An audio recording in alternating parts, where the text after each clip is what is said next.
Bakit nga ba madalas natin nakikita ang hero na si Masha sa mga tournaments at ranked game?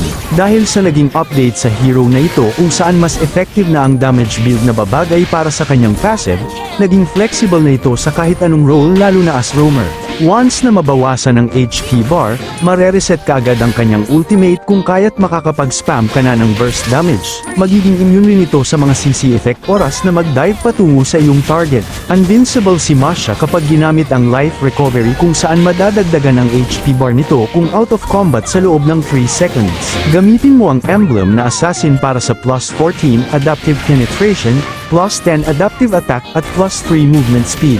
Thrill para sa dagdag na 16 adaptive attack. Bargain Hunter kung saan ang mga presyo ng items ay maaaring ma-purchase sa 95% ng kanilang base price. At Lethal Ignition kung ikaw ay magde-deal ng damage na mas malaki sa 7% ng max HP ng hero ng iyong kalaban 3 beses sa loob ng 5 seconds, masusunod ito gamit ang additional na 162 hanggang 750 adaptive damage. At depende pa ito sa iyong level ngunit may cooldown na 15 seconds. Samahan mo ng mga items na ito upang ma-maximize ang iyong damage. Karamihan sa mga viewers ko ay di pa naka-follow sa page ko. Sana ay may time ka para pindutin ang follow button para lagi kang updated sa mga tutorial videos na tiyak makaka-improve ng gameplay mo.